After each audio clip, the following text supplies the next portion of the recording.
ഈശോ മിശിഹായ്ക്ക് സ്തുതിയായിരിക്കട്ടെ. ഞാൻ മാണിപ്പറമ്പിലച്ചൻ. ലത്തീൻ വേദപാഠകം ഡിസംബർ 28 തിരുക്കുടുംബം. മത്തായിയുടെ സുവിശേഷം 2-ാമത്തെ അധ്യായത്തിലെ തിരുവചനങ്ങൾ 13 മുതൽ 23 വരെ, അതിലത്തെ 16 മുതൽ 18 വരെ വചനങ്ങൾ വിട്ടുകളഞ്ഞിട്ട്. നസ്രാണി, നസ്വറായൻ, നസ്രത്തുകാരൻ, ഈശോയുടെ തിരിച്ചറിയൽ ചീട്ട്. അവർ പോയിക്കഴിഞ്ഞപ്പോൾ കർത്താവിൻ്റെ മാലാഖ യോസഫിന് സ്വപ്നത്തിൽ പ്രത്യക്ഷപ്പെട്ട് പറഞ്ഞു, നീ എഴുന്നേറ്റ് ശിശുവിനെയും അമ്മയെയും കൂട്ടിക്കൊണ്ട് ഈജിപ്തിലേക്ക് പലായനം ചെയ്യുക. ഞാൻ നിന്നോട് പറയുന്നത് വരെ അവിടെ പാർക്കുക. ഹെരോദസ് ശിശുവിനെ നശിപ്പിക്കാൻ വേണ്ടി ഉടനെ അവൻ അന്വേഷിക്കാൻ തുടങ്ങും. അവൻ എഴുന്നേറ്റ് ശിശുവിനെയും അമ്മയെയും കൂട്ടി രാത്രിയിൽ തന്നെ പുറപ്പെട്ട് ഈജിപ്തിലേക്ക് പോയി. ഹെരോദസിൻ്റെ മരണം വരെ അവൻ അവിടെ പാർത്തു. ഈജിപ്തിൽ നിന്ന് ഞാൻ എൻ്റെ മകനെ വിളിച്ചു എന്ന് കർത്താവ് പ്രവാചകൻ മുഖേന അരുളി ചെയ്ത് നിവൃത്തിയാകാൻ ഇടയായി. ഹെരോദസിൻ്റെ മരണത്തിന് ശേഷം കർത്താവിൻ്റെ മാലാഖ ഈജിപ്തിൽ വെച്ച് യോസഫിന് സ്വപ്നത്തിൽ പ്രത്യക്ഷപ്പെട്ട് പറഞ്ഞു, നീ എഴുന്നേറ്റ് ശിശുവിനെയും അമ്മയെയും കൂട്ടി ഇസ്രായേൽ ദേശത്തേക്ക് മടങ്ങുക. ശിശുവിന് പ്രാണഹാനി വരുത്താൻ നോക്കിയവർ മരിച്ചു കഴിഞ്ഞു. അവൻ എഴുന്നേറ്റ് ശിശുവിനെയും അമ്മയെയും കൂട്ടി ഇസ്രായേൽ ദേശത്ത് വന്നു. എന്നാൽ യഹൂദായിൽ അർഹലാവാസമാണ് തൻ്റെ അപ്പനായ ഹെരോദസിൻ്റെ സ്ഥാനത്ത് വാഴുന്നതെന്ന് കേട്ടപ്പോൾ അവിടെ പോകുവാൻ യോസഫ് ഭയപ്പെട്ടു. സ്വപ്നത്തിൽ ലഭിച്ച അരുളപ്പാടനുസരിച്ച് അവൻ ഗലീല പ്രദേശങ്ങളിലേക്ക് മാറിപ്പോയി. അവൻ നസറായൻ എന്ന് വിളിക്കപ്പെടും എന്ന പ്രവാചകൻ മുഖേന അരുളി ചെയ്ത് നിവൃത്തിയാകുവാൻ നസറത്ത് എന്ന പട്ടണത്തിൽ ചെന്ന് പാർത്തു. ദൈവം മനുഷ്യനായി ഭൂമിയിൽ വന്നു. ആ സംഭവത്തിന് 2 തരം പ്രതികരണങ്ങളുണ്ടായി. ഒന്ന് പ്രസാദാത്മക പ്രതികരണം, മറ്റൊന്ന് നിഷേധാത്മക പ്രതികരണം. ഇതേക്കുറിച്ച് ഞാൻ ഇന്നലെ പറഞ്ഞിരുന്നു. മഹാനായ ഹെരോദസ്, നമ്മൾ സുവിശേഷങ്ങളിൽ 4 ഹെരോദസുമാരെ പരിചയപ്പെടും. പിന്നെ സ്ലീഹന്മാർ നടപടി പുസ്തകത്തിനകത്ത് വേറൊരു ഹെരോദസ് അഗ്രിപ്പ. ഈ മഹാനായ ഹെരോദസിനെ കുറിച്ചാണ് നമ്മൾ ഇന്നലെ കണ്ടത്. അദ്ദേഹത്തിന് 10 ഭാര്യമാരുണ്ടായിരുന്നു ഞാൻ പറഞ്ഞു, അനേകം മക്കളും. അദ്ദേഹം മരിച്ചു കഴിഞ്ഞപ്പോൾ BC 1 അദ്ദേഹം മരിച്ചു കഴിഞ്ഞപ്പോൾ, BC 4 എന്നാണ് പറഞ്ഞിരുന്നത് നമ്മൾ. ഇപ്പം നമുക്ക് തെളിവുകൾ കിട്ടിയിട്ടുണ്ട് അദ്ദേഹം മരിച്ചത് BC 1 ജനുവരി മാസത്തിലാണെന്ന്. അദ്ദേഹം മരിച്ചു കഴിഞ്ഞപ്പോൾ പാലസ്തീന 3 തിരിച്ച് അദ്ദേഹത്തിന് 3 മക്കൾക്ക്, അനേകം മക്കളുണ്ടായിരുന്നെങ്കിലും 3 മക്കൾക്കായിട്ട് വീതിച്ചു. ഹെരോദസ് അർഹലാവൂസ്, ഹെരോദസ് അന്തിപ്പാസ്, പിന്നെ ഹെരോദസ് ഫിലിപ്പ്. ഈ അർഹലാവസിനെ കുറിച്ച് നമ്മൾ ഇന്ന് കേൾക്കുന്നുണ്ട്. ഈ മനുഷ്യാവതാരം എന്ന ദൈവം മനുഷ്യനായി ഭൂമിയിൽ പാർത്ത സംഭവത്തിന് ഉണ്ടായ 2 തരം പ്രതികരണങ്ങൾ, പ്രസാദാത്മകവും നിഷേധാത്മകവും, ഒരു നാടകത്തിൻ്റെ ഇങ്ങനെ 2 അംഗങ്ങളായിട്ടാണ് അവതരിപ്പിച്ചിരിക്കുന്നതെന്ന് നമ്മൾ ഇന്നലെ കണ്ടു. അതുകൊണ്ട് ഇന്നലത്തെ വീഡിയോ കാണാത്തവരൊന്ന് കണ്ടിട്ട് ഇതിലേക്ക് വന്നാൽ എളുപ്പമുണ്ടാവും. ഞാനതിൻ്റെ ഒരു രക്തചുരുക്കം പറയാം. അതിൻ്റെ നാടകത്തിൻ്റെ അംഗം 1 കിഴക്കുന്നുള്ള ജ്ഞാനികൾ, 2-ാമത്തെ അധ്യായം 1 മുതൽ 12 വരെ വാക്യങ്ങൾ. അതിൽ 3 രംഗങ്ങളുണ്ട്. രംഗം 1, 2-ാമത്തെ അധ്യായം 1 മുതൽ 3 വരെ വാക്യങ്ങൾ. യഹൂദരുടെ രാജാവിൻ്റെ ജനന വാർത്ത ഒരു നക്ഷത്രം അറിയിക്കുന്നു. ജ്ഞാനികൾ യെറൂസലമിലേക്ക് പോകുന്നു. രംഗം 2, 4 മുതൽ 8 വരെ വാക്യങ്ങൾ, 2-ാമത്തെ അധ്യായം. യഹൂദരുടെ രാജാവിൻ്റെ ജനനസ്ഥലം വേദപുസ്തകം അറിയിക്കുന്നു. ജ്ഞാനികൾ ബേത്ലഹേമിലേക്ക് പോകുന്നു. രംഗം 3, 9 മുതൽ 12 വരെ വാക്യങ്ങൾ. യഹൂദരുടെ രാജാവിനെ വിജാതീയരായ ജ്ഞാനികൾ ആരാധിക്കുന്നു. ഈ നാടകത്തിൻ്റെ 2-ാം അംഗത്തിൽ ഹെരോദസിന് നിഷേധാത്മക പ്രതികരണമാണ്. അതിൽ രംഗം 1 ഈജിപ്തിലേക്കുള്ള പലായനം, 13 മുതൽ 15 വാക്യങ്ങൾ. ഹോഷയായുടെ പ്രവചനം നിറവേറുകയാണ്. രംഗം 2, 16 മുതൽ 18 വരെ വാക്യങ്ങൾ. നിഷ്കളങ്ക ശിശുക്കളുടെ കൂട്ടക്കുരുതി, യെരമിയയുടെ പ്രവചനം പൂർത്തിയാകുന്നു. മൂന്നാമത്തെ രംഗം 2-ാമത്തെ അധ്യായം 19 മുതൽ 23 വരെ വാക്യങ്ങൾ. നസറത്തിൽ തിരുക്കുടുംബം താമസിക്കാൻ ഇടയാകുന്നു. അവിടെ പ്രവചനങ്ങളുടെ ഒരു മാല തന്നെ കോർത്തിട്ടാണ് അത് മത്തായി അവതരിപ്പിച്ചിരിക്കുന്നത്. നമ്മൾ ഇന്നത്തെ വായിച്ച ഈ സുവിശേഷ പാഠത്തിൽ നസ്വറായൻ എന്ന് വിളിക്കപ്പെടും എന്ന് പ്രവാചകൻ മുഖേന അരുളി ചെയ്ത് നിവൃത്തിയാകുവാൻ നസറത്ത് എന്ന പട്ടണത്തിൽ ചെന്ന് പാർത്തു. നസ്വറായൻ, നസറത്ത്. ഈ സ്ഥലപ്പേര് പല തരത്തിലാണ് ബൈബിളിൽ പ്രത്യക്ഷപ്പെടുന്നത്. ഈ നസറത്ത് എന്നുമ്പോൾ നമ്മൾ തർജ്ജമ ചെയ്യുന്നത് നത്സാറ എന്ന് കാണാം. നത്സാറ, NAZARA. പിന്നെ നസറത്ത്, കഥയുടെ ധ, നസറത്ത്, NAZARETH.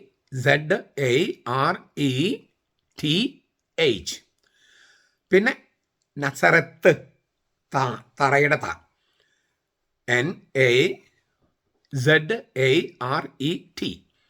ഇവിടെ നമ്മൾ കാണുന്നത് നസറത്ത്, ത്, കഥയുടെ ധ അല്ല, തറയുടെ ത, നസറത്ത്. ആ വാക്കാണ് ഇവിടെ മത്തായി ഉപയോഗിച്ചിരിക്കുന്നത്. വാസ്തവത്തിൽ ഈശോയുടെ തിരിച്ചറിയൽ ഷീട്ടുമായിട്ട് ബന്ധപ്പെട്ടാണ് ഈ വാക്കുകളൊക്കെ വരുന്നത്.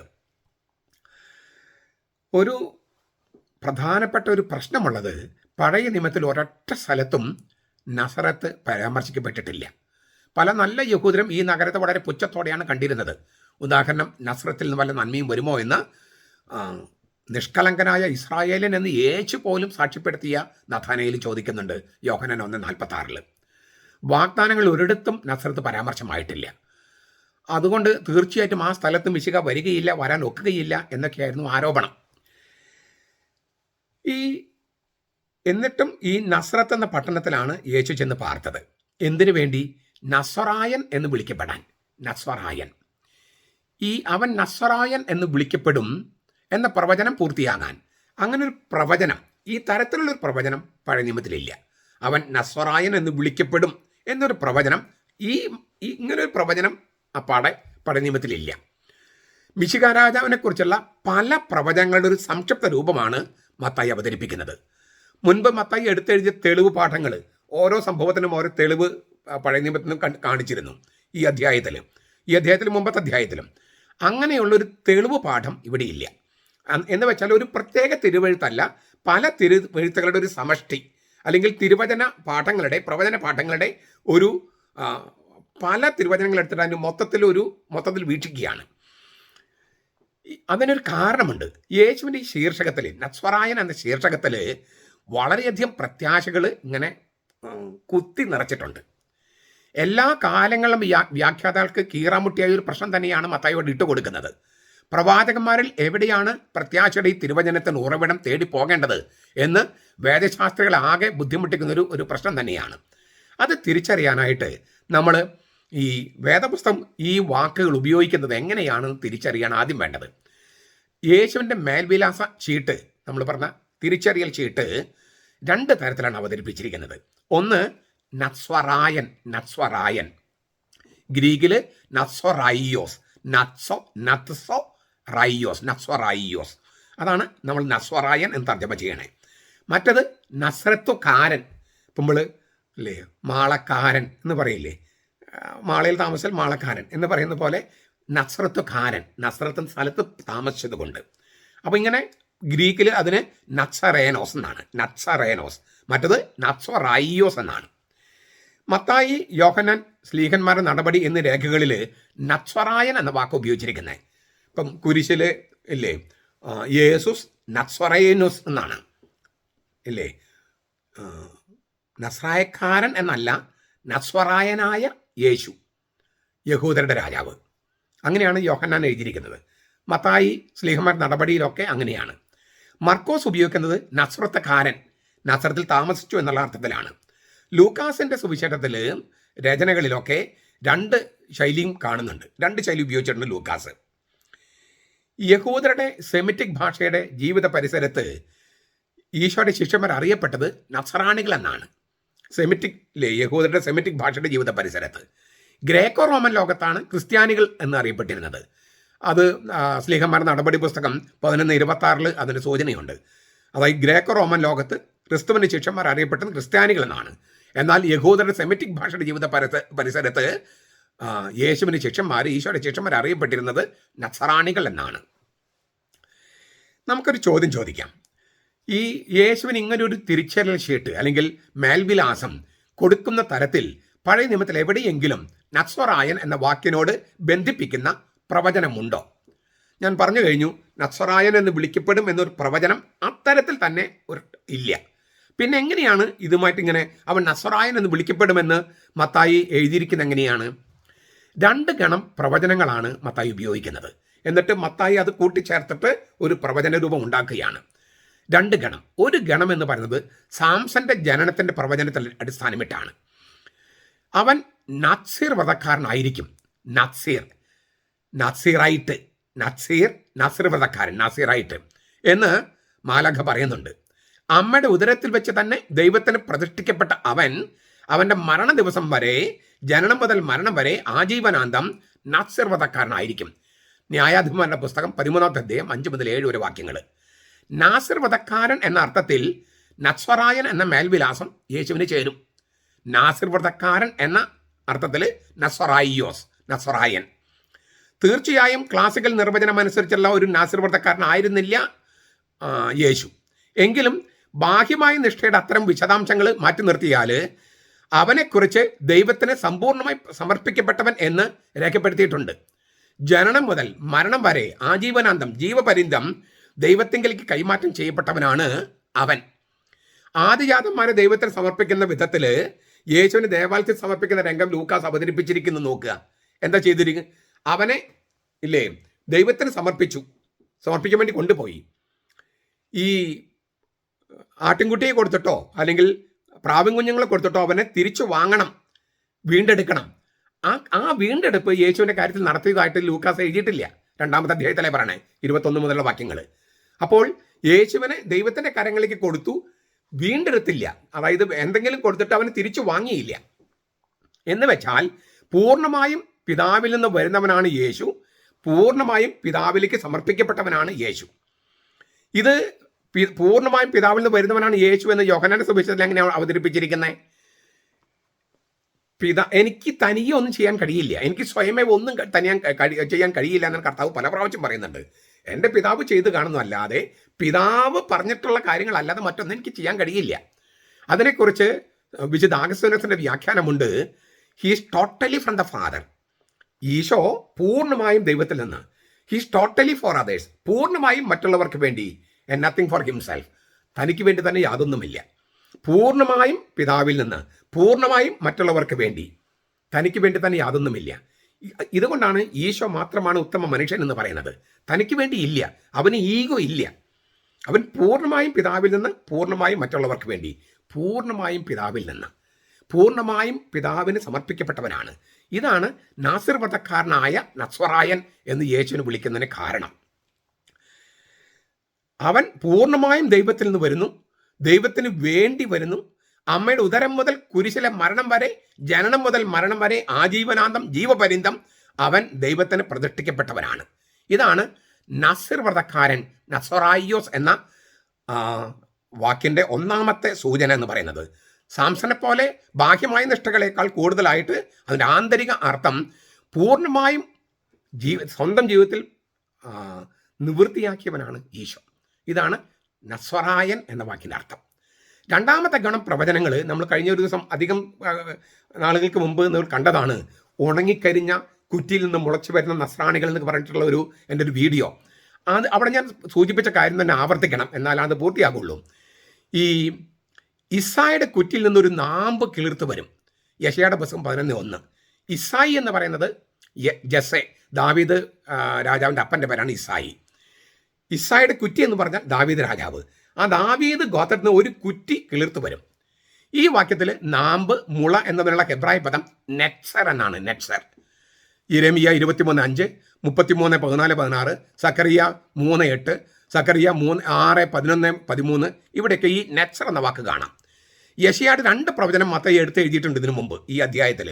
1-ാമത്തെ അധ്യായം 23-ാമത്തെ വാക്യത്തിൽ യെശയ്യാ 7:14, മത്തായി 1:23. പിന്നെ യെശയ്യാ 9:2, 6 വാക്യങ്ങൾ മത്തായി 4, 14, 16 ഭാഗങ്ങൾ എടുത്തെഴുതിയിട്ടുണ്ട്. ഈശോ ഗലീലി പ്രദേശത്ത്, സെബുലൂൺ, നഫ്താലി പ്രദേശത്ത് പോയി താമസിച്ചതിന് കാരണം എന്ത്? വിജാതിരുടെ ഗലീല എന്ന് പ്രവാചകൻ അരുളി ചെയ്യപ്പെട്ട് പൂർത്തിയാകാൻ. വിജാതിരുടെ ഗലീല. ഈ ഇരുട്ടിലും മരണത്തിൻ്റെ താഴ്വരയിലും ഇരുന്നവർക്കൊരു വെളിച്ചം ഉദിച്ചിരിക്കുന്നു.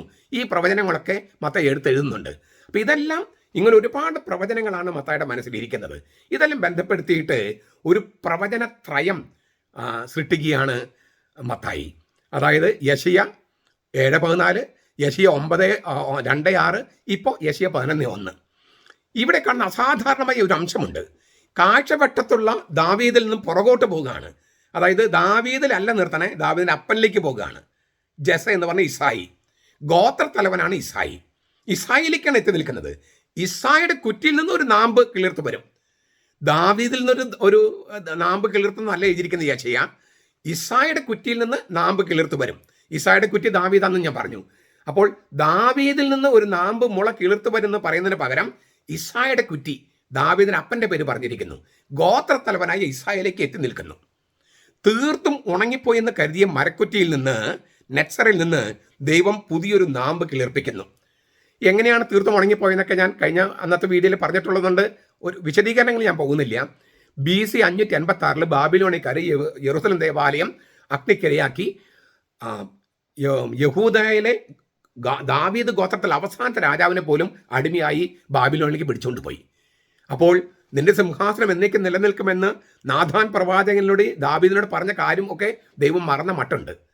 കാരണം BC 586 അവസാനത്തെ രാജാവിനെ പിടിച്ചോണ്ട് പോയി, അടിമയായി പിടിച്ചോണ്ട് പോയി. അങ്ങനെ ദാവീദിന്റെ സിംഹാസനം ആകെ പൊട്ടി പാളിസായി കിടക്കുകയാണ്. അങ്ങനെ ദാവീദിന്റെ കുറ്റി തന്നെ ഉണങ്ങിപ്പോയി.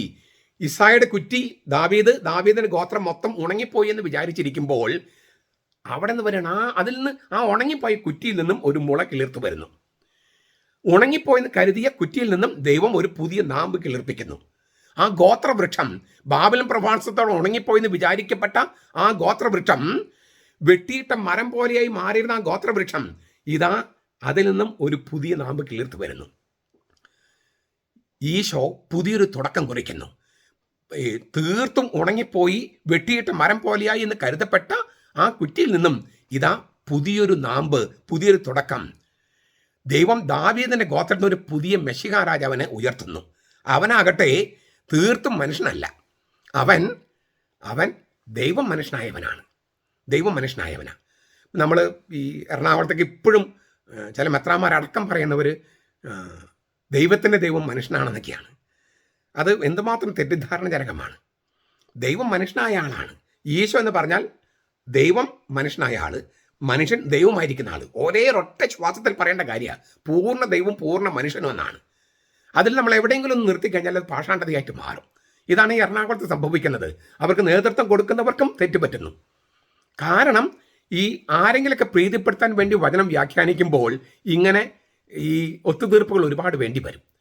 നമുക്ക് സത്യം പറയാൻ പറ്റാതെ വരും. അപ്പോൾ പ്രീതിപ്പെടുത്താൻ വേണ്ടിയാണ് വചന വ്യാഖ്യാനം, സത്യം പറയാൻ വേണ്ടിയല്ല. അതുകൊണ്ടുള്ള പ്രശ്നങ്ങളാണ്. എനിവേ, നമ്മൾ അതിലേക്ക് പോകുന്നില്ല. അപ്പോൾ ഇതൊരു പുതിയ മിശിഹ രാജാവിനെ ഉയർത്തുന്നു. അവനെക്കുറിച്ച് ഈ അവസാനത്തെ ആദാം എന്നാണ് പൗലോസ്ലീഹ പറയുന്നത്. 1 കൊരിന്തോസ് 15 45 48 വരെ.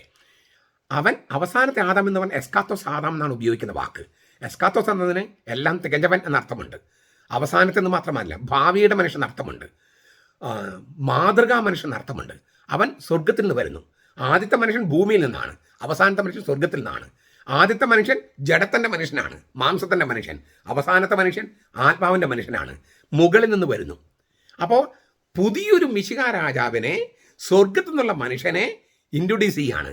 അവനാണ് ഈ ഉണങ്ങിക്കരിഞ്ഞു പോയ ഇസ്രായേലിന്റെ കുറ്റിയിൽ നിന്നും കിളിർത്തു വരുന്ന മുള, നാമ്പ് എന്ന് പറയുന്നത്. അതിനുള്ള വാക്കെന്താണ്? നെറ്റ്സർ. അപ്പോൾ മുമ്പത്തെ വാഗ്ദാനങ്ങളുടെ ചരിത്രവുമായി അത്യഗാധമായ അനുബന്ധ തുടർച്ചയിൽ നിർത്തുകയാണ് ഈശോയെ. വംശാവലി മത്തായി അവസാനിപ്പിച്ച വിധം എങ്ങനെയാണ് സംഭവിച്ചത് ഇല്ലേ? അബ്രഹാം ഇസഹാക്കിന്റെ പിതാവായിരുന്നു പറഞ്ഞു വന്നിട്ട് മറിയത്തിലെത്തുമ്പോൾ ആ വംശാവലി പിളർന്ന് മാറുകയാണ് ഇല്ലേ?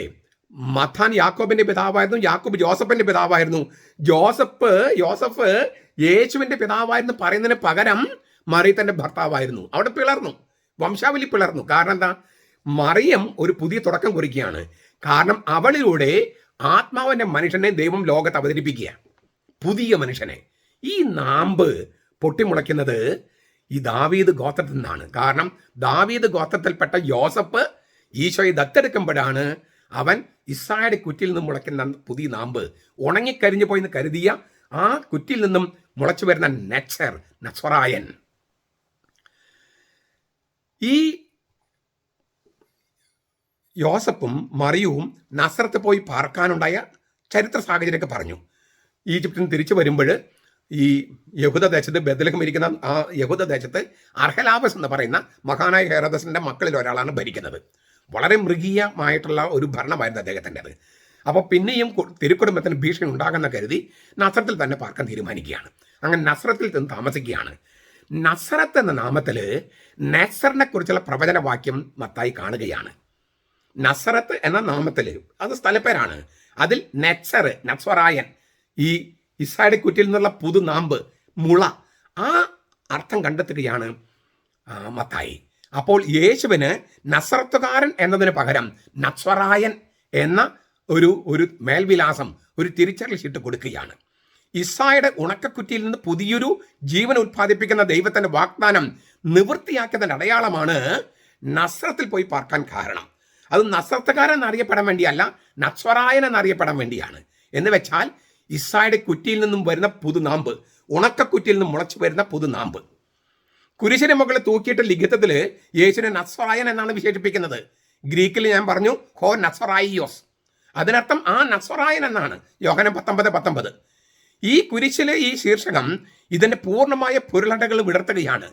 തുടക്കത്തിൽ യേശുവിന്റെ ഉത്ഭവ സ്ഥലവുമായി ബന്ധപ്പെട്ട് വെറും ഒരു വാക്കായിരുന്നു ഈ നസ്വറായൻ.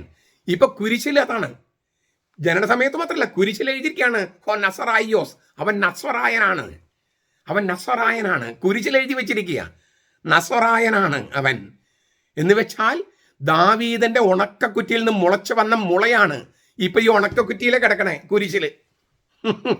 കുരിശ് എന്ന് പറഞ്ഞ ഉണക്കക്കുറ്റിയിൽ, ഉണക്കമരത്തിൽ പുതുതാമ്പ് കിടക്കുകയാണ്. അപ്പൊ യേശുവിന്റെ സത്ത, സാരാംശം എന്നിലേക്കൊക്കെ വിരൽ ചൂണ്ടുകയാണ് ഈ പുതുനാമ്പ്, നെച്ചർ എന്ന് പറയുന്ന മുള.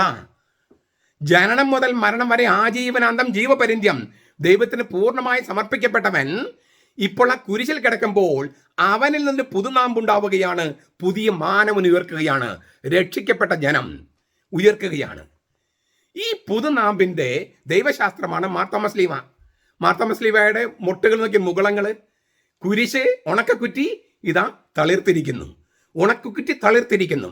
അഹറോന്റെ തളിർത്ത വടി പോലെ കുരിശ്, മരക്കുറ്റി, ഉണങ്ങിയ മരക്കുറ്റി, ദാവീദിന്റെ കുറ്റി, ഇസ്രായേലിന്റെ കുറ്റി, ഇതാ ഈ കുരിശ്, ഉണക്കക്കുറ്റി തളിർത്തിരിക്കുന്നു. ഇതാണ് മാർത്തോമസ്ലീവ. ജീവന്റെ വൃക്ഷമായി ഈ ഉണക്കക്കുറ്റി നാമ്പെടുക്കുകയാണ്. ഉണങ്ങിപ്പോയ മരമെന്ന് കരുതിയ അത് ജീവൻ നൽകുന്ന വൃക്ഷമാണ്. വെളിപാട് പുസ്തകം 2-ാമത്തെ അധ്യായത്തിലും 22-ാം അധ്യായത്തിലും ജീവന്റെ വൃക്ഷം, ഈ ഗ്രീക്കിൽ 2 വാക്കുണ്ട് ജീവന്റെ വൃക്ഷം എന്ന് ആ അർത്ഥത്തിൽ ഉപയോഗിക്കാൻ. ഡെൻഡ്രോസ് സോയസ് എന്നാണ് ഒരു വാക്ക്.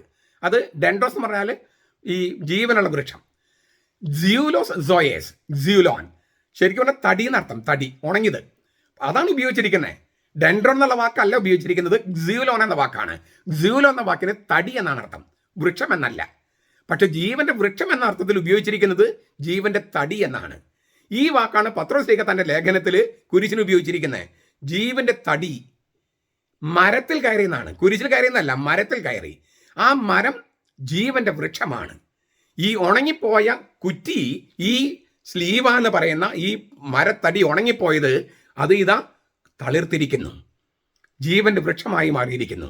അതിനാൽ ജീവന്റെ തടി, ജീവന്റെ മരം എന്നാണ് വെളിപാട് പുസ്തകം ഉപയോഗിക്കുന്നത്. ഉണങ്ങിയ മരം തളിർത്തിരിക്കുന്നു. ഇതാണ് മാർത്തോമസ്ലീവ. ഈ നസ്രാണികളും അങ്ങനെയുള്ളവരാണ്. ഒറീസയിൽ ഇല്ലേ നമുക്ക് മെത്രന്മാരുണ്ടായിരുന്നു പണ്ട്, ഗുജറാത്തിൽ മെത്രന്മാരുണ്ടായിരുന്നു, നസ്രാണി മെത്രന്മാർ. വടക്കേന്ത്യയിൽ പലയിടങ്ങളുണ്ടായിരുന്നു നസ്രാണി സമുദായങ്ങൾ. നിങ്ങൾക്ക് ജോർജ് കുരുക്കുറച്ചൻ്റെ ക്രൈസ്തവ ശബ്ദകോശത്തിൻ്റെ ആമുഖം വായിച്ചു നോക്കാം. എവിടെയെല്ലാം നമുക്ക് രൂപതകളും സമുദായങ്ങളും ഉണ്ടായിരുന്നു വളരെ വ്യക്തമായിട്ട് എഴുതിയിട്ടുണ്ട്. സ്പിരിറ്റ് ഓഫ് ദ ലിറ്ററേച്ചർ എന്ന പുസ്തകത്തിനകത്ത് ബെനഡിക്ട് മാർപ്പാപ്പ എഴുതിയിട്ടുണ്ട്. ഈ മുഗൾ ഭരണകാലത്ത് ഇവയെല്ലാം ഇതൊക്കെ വെട്ടി മാറ്റി നമ്മൾ നസ്രാണി സമുദായങ്ങൾ മുഴുവൻ കൊന്നൊടുക്കി. 30 ലക്ഷം പേരെയാണ് കൊന്നൊടുക്കിയത്. എത്ര കൊല്ലം മുമ്പാന്നൊക്കെ? മുഗൾ ഭരണകാലത്ത് 30 ലക്ഷം പേരെ. ഇപ്പം അവിടെയെല്ലാം ഈ ഉണങ്ങിക്കരിഞ്ഞു പോയ നസ്രാണിൽ നാമ്പെടുക്കുകയാണ്. ഉണങ്ങിക്കരിഞ്ഞു പോയി നാമ്പെടുക്കുക. ആ നാമ്പ് ഒടിച്ചു കളയാനുള്ള ശ്രമമാണ് ഇപ്പോൾ നടന്നുകൊണ്ടിരിക്കുന്നത്. പക്ഷേ ഏകസത്യ ദൈവത്തോടാണ് അവരുടെ കളി എന്നവർ തിരിച്ചറിയുന്നില്ല. എന്തുമാത്രം അവരിത് വെട്ടിമാറ്റുന്നുവോ അത്രത്തോളം ഇത് പൊടിച്ചുകൊണ്ടിരിക്കും. അങ്ങനെയാണ് നസ്രാണികൾ. കാരണം ഈശോ എന്ന നസ്രായൻ്റെ തിരിച്ചറിയൽ ചീട്ടിൽ ഉൾച്ചേർക്കപ്പെട്ടവരാണ് നസ്രാണികൾ. അതുകൊണ്ട് നസ്രാണികൾക്കെതിരെ ഈ ലത്തീൻ സെമിനാരിൽ പലയിടത്തും പഠിപ്പിക്കുന്നുണ്ട്. തോമസ് ലീഗ ഇന്ത്യയിൽ വന്നിട്ടില്ല. അത് എറണാകുളത്തെ ചിലർ ഏറ്റുപിടിച്ചിട്ടുണ്ട്. നിരീശ്വരവാദികളും യുക്തിവാദികളും ഏറ്റുപിടിച്ചിട്ടുണ്ട്. ഇപ്പം നമുക്ക് ഇഷ്ടം പോലെ ഭൗതിക തെളിവുകൾ, വെറും സാക്ഷികൾ മാത്രമല്ല, ഭൗതിക തെളിവുകൾ. തോമായുടെ സിംഹാസനം എന്ന എൻ്റെ പുസ്തകം നിങ്ങൾക്ക് വായിക്കാം. ഭൗതിക തെളിവുകൾ തോമസ് ലീഗ വന്നതിന്. അപ്പോൾ ഈ തോമസ് ലീഗ വന്നിട്ടില്ല എന്ന് ലത്തീൻ സെമിനാരിൽ പഠിപ്പിക്കേണ്ട കാര്യമില്ല. എന്തിനാ അങ്ങനെ പഠിപ്പിക്കണേ? വന്നിട്ടില്ലെന്ന് കാണിക്കാൻ ഒരു തെളിവെങ്കിലും നിങ്ങളുടെ കയ്യിലുണ്ടോ? വന്നിട്ടില്ലെന്ന് കാണിക്കാൻ. പിന്നെ എന്തിനാണ് ഈ നസ്രാണി സമുദായത്തിനെതിരെ നിങ്ങൾ ലത്തീൻ സെമിനാരിൽ പഠിപ്പിക്കണേ? നസ്രാണികൾ ഇല്ലേ നെസ്റ്റോറിയം പാഷാണ്ഡതക്കാരായിരുന്നെന്നും അവരെ കത്തോലിക്കരാക്കിയത് ഞങ്ങളാണെന്നും ലത്തീൻ സെമിനാരിൽ പഠിപ്പിക്കുന്നുണ്ട്. അതിൻ്റെ ആവശ്യമുണ്ടോ? ലത്തീൻ ദൈവശാസ്ത്രത്തിൽ വ്യത്യസ്തമായതെല്ലാം നെസ്റ്റോറിയനാണ് പാഷാണ്ഡതയാണെന്ന് പഠിപ്പിക്കുന്നത് ശരിയാണോ? അങ്ങനെയാണെങ്കിൽ പത്രോസിനെ മാത്രം കർത്താവ് തിരഞ്ഞെടുത്താൽ മതിയായിരുന്നല്ലോ. യോഹന്നാനും തോമസ് ലീഗോ ഒന്നും വേണ്ടിയിരുന്നില്ലല്ലോ.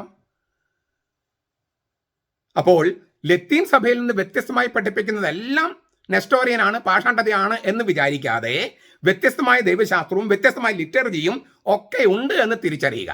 എന്നിട്ട് സഭകൾക്കെതിരെ സഭകൾ തന്നെ പഠിപ്പിക്കാതിരിക്കുക. അപ്പോഴാണ് ഈ നസ്വറായൻ എന്ന വാക്കിൻ്റെ അർത്ഥം മനസ്സിലാകുള്ളൂ. ഉണങ്ങിക്കരിഞ്ഞു പോയെന്ന് കരുതുന്നതിൽ നിന്നും പുതുനാമ്പെടുക്കുകയാണ്. ഇതാണ് ദൈവത്തിൻ്റെ രീതി. ആ ദൈവത്തിൻ്റെ രീതിയോട് വെല്ലുവിളിക്കാനായിട്ട് നമ്മൾ മനുഷ്യർ പോകേണ്ട കാര്യമില്ലെന്ന് എനിക്ക് തോന്നുന്നു. ചുരുക്കത്തിൽ യേശുവിൻ്റെ തിരിച്ചറിയൽ ഷീട്ടാണ് നസ്വറായൻ. അവൻ ദൈവത്തിന് പൂർണ്ണമായും സമർപ്പിക്കപ്പെട്ട നാസർവ്രതക്കാരനാണ്. ഇസ്രായേൽ കുറ്റിയിൽ നിന്ന് ഉണങ്ങിക്കരിഞ്ഞു പോയി എന്ന് കരുതിയ ഇസ്രായേൽ കുറ്റിയിൽ നിന്നുള്ള പുതുനാമ്പാണ്. ആ പുതുനാമ്പ് എന്ന് പറയുന്നത് ആത്മാവിൻ്റെ മനുഷ്യനാണ്.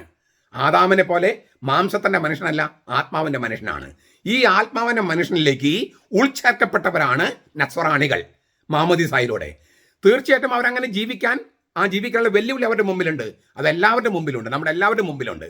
അതിനാൽ ശരിക്കും നസ്രാണികളായി ജീവിക്കാൻ സെമിറ്റിക് ലോകത്തൊക്കെ അങ്ങനെയാണ് അറിയപ്പെട്ടിരുന്നത്. ഗ്രേക്കോ റോമൻ ലോകത്താണ് ക്രിസ്ത്യാനികൾ എന്ന് അറിയപ്പെട്ടിരുന്നത്.